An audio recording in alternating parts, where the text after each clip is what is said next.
जय हिंद। देखिए, मैं स्मिथ सिंह, आप तमाम जो भी विद्यार्थी इंग्लिश स्पीकिंग कोर्स करना चाहते हैं, इंग्लिश सीखना चाहते हैं, अंग्रेजी जानना चाहते हैं, या फिर जिनकी अंग्रेजी वीक है, वो चाहते हैं कि हमारा इंग्लिश इम्प्रूव हो। और आपको पता ही होगा कि जब भी आप कोई एक नई भाषा का अध्ययन कर लेते हैं, नई लैंग्वेजेस को लर्न कर लेते हैं, तो आपके पास एक अपॉर्चुनिटी का विंडो ओपन हो जाता है, एक डोर ओपन हो जाता है। फिर आप उस भाषा में लिखे हुए जितने साहित्य हैं, जितने लिटरेचर्स हैं, या फिर जितनी भी सारी इंफॉर्मेशंस हैं, आप उसे गेन कर सकते हैं। तो आपको मैं बतला देना चाहता हूं कि आप किसी भी भाषा में अगर आप वार्तालाप करते हो, आपकी मदर टंग कुछ भी हो, लेकिन इस 21st इरा में जो है बहुत सारी ऐसी चीज़ें हैं, कंप्यूटर है, बड़े बड़े साइंटिफिक डिस्कवरीज, इन्वेंशंस और साइंटिफिक लिटरेचर्स हैं, फिक्सन और नॉन फिक्शंस हैं। और जब भी आप अब्रॉड ट्रैवल करने जाते हैं, वहाँ आपको जो है अंग्रेजी की ज़रूरत पड़ती है।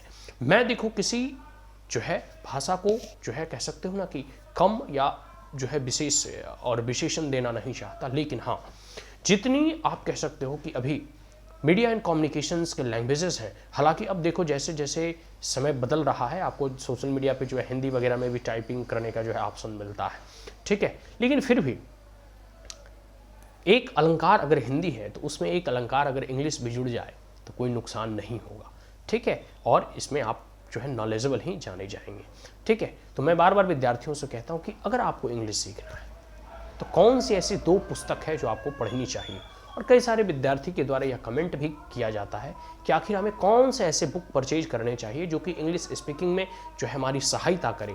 और कई बार होता है कि मान लो कि कोई बच्चे ऐसे हैं जो घर में हैं और वो जो है दूर दराज पढ़ने नहीं जा पाते हैं, या फिर उनके वो सक्षम नहीं है, तो मात्र मैं आपको जो है कुछ ऐसे 2 बुक्स को रिकमेंड करूंगा जो आप लोग इसको जानते होंगे। कई बार हम इस बुक का जो है बुक रिव्यू भी किए हैं, तो शायद आप इससे फैमिलियर हों या इस बुक के बारे में आप जानते हो, या फिर ये बुक आपके घर में ऑलरेडी हो। तो ऐसे हम 2 बुक को आज हम रिकमेंड करेंगे कि आप ये 2 बुक अपने पास जरूर रखें। और इसका अगर रेगुलर आप एक्सरसाइज करेंगे, रेगुलर प्रैक्टिस करेंगे, तो जो है आप जो है इंग्लिश में पारंगत हो सकते हैं।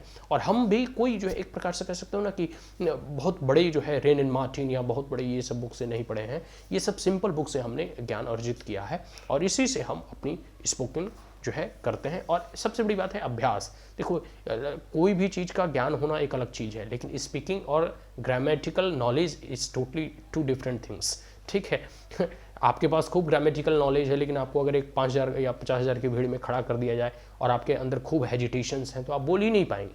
लेकिन दूसरा तर्क ये भी है कि आपके पास खूब कॉन्फिडेंस है, लेकिन आपको अगर भाषा का ज्ञान नहीं है, आपको अगर लैंग्वेज का ज्ञान नहीं है, तो आप उस लैंग्वेज में हो रहे जितने भी कंपटीशन है, डिबेट या स्पीच कंपटीशन है, आप उसमें पार्टिसिपेट ही नहीं करेंगे। तो दोनों कॉम्प्लीमेंट्री हैं, कॉन्फिडेंस वगैरह और इंग्लिश नॉलेज, कह सकते हो ग्रामेटिकल नॉलेज वगैरह, या फिर जिस भी भाषा में आप पार्टिसिपेट कर रहे हो उसका नॉलेज।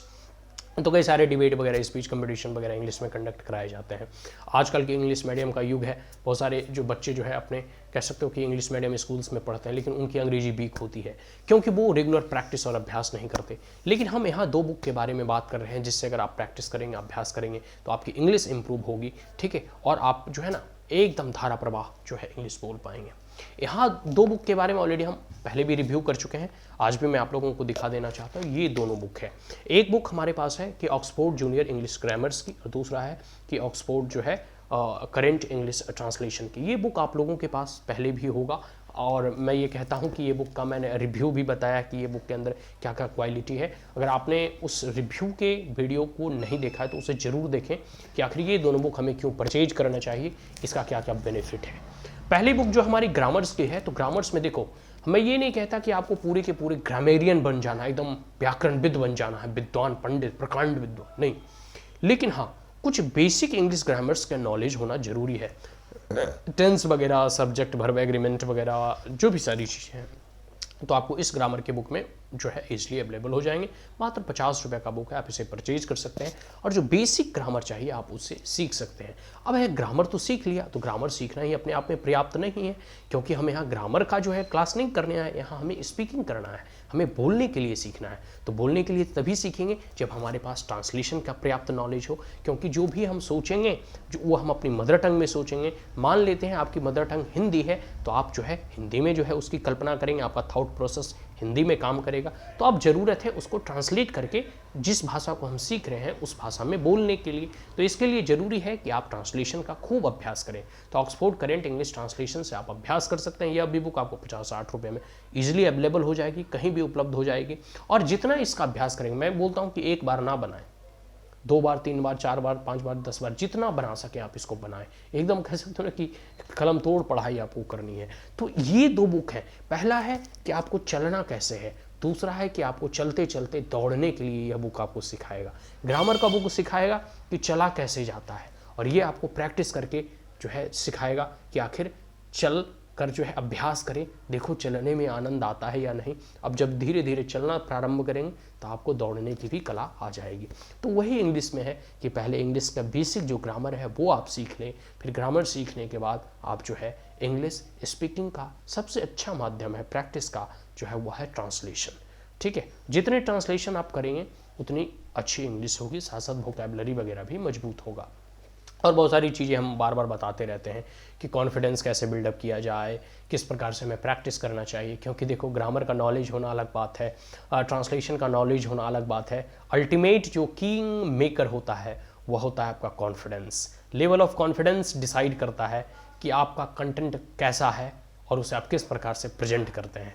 ठीक है, क्योंकि प्रेजेंटेशन स्किल भी होता है बहुत सारे। देखो, स्पीकिंग में बार बार विद्यार्थियों को मैं ये कहता हूँ कि सिर्फ ग्रामर और ट्रांसलेशन आपको बेड़ा पार नहीं लगाएगा। जो प्रेजेंटेशन स्किल होगा यह भी आपके इफेक्टिव और इन्फ्लुएंशियल जो है ऑडिटरिंग स्किल्स जो होती है वो जो है बहुत मायने रखता है। लेकिन हाँ, बेस यही है, बेस आपका ग्रामर और ट्रांसलेशन ही है।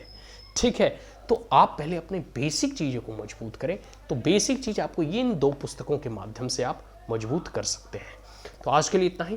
तो कई बार विद्यार्थी जो है क्वेरीज करते रहते हैं कि सर हमें कौन से बुक्स पढ़ने चाहिए, या इंग्लिश स्पीकिंग कोर्स में कौन से बुक पर जो हमें रिलाई करना चाहिए, कौन से ऑथेंटिक बुक हैं।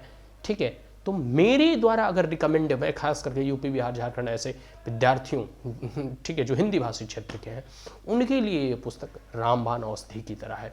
आप इसे घर में भी आप अभ्यास कर सकते हैं। ठीक है, आगे हम कई चीज़ों के बारे में कंटेंट में हम बताएंगे कि अभ्यास कैसे किया जाता है, ऑडिटरिंग स्किल्स कैसे होते हैं, डायरेक्टिव स्पीच आप कैसे तैयार कर सकते हैं, डिबेट के क्या क्या क्वालिटीज हो सकते हैं। ठीक है, इन सब चीज़ों के बारे में हम आगे डिस्कस करेंगे। लेकिन यहाँ हम इन्हीं 2 पुस्तकों के बारे में बात करेंगे। ये 2 पुस्तक जो है आप जरूर अपने पास रखें, परचेज करें। अब रेन एंड मार्टिन वगैरह या बहुत सारे डिफरेंट ऑथर्स के बुक आप पढ़ते हैं, यह अच्छी बात है। लेकिन अगर आप एकदम इस फील्ड में नए हैं, आपको अगर बेस से शुरू करना है, तो ये 2 पुस्तक आपके लिए बहुत ही अच्छा होगा। और मैं इसे खुद रिकमेंड करता हूँ। मैं इस पुस्तक से खुद पढ़ा हूँ, खुद बनाया हूँ। ठीक है, तो आज के लिए इतना ही। आशा करता हूँ कि यह वीडियो अच्छा लगा हो, तो then like it, share it as well as subscribe it. And if you are the first time on my channel, then also press the bell icon for more updates. And if there were any recommendations, any suggestions, to comment in the comment box. Thank you once again. Have a great day.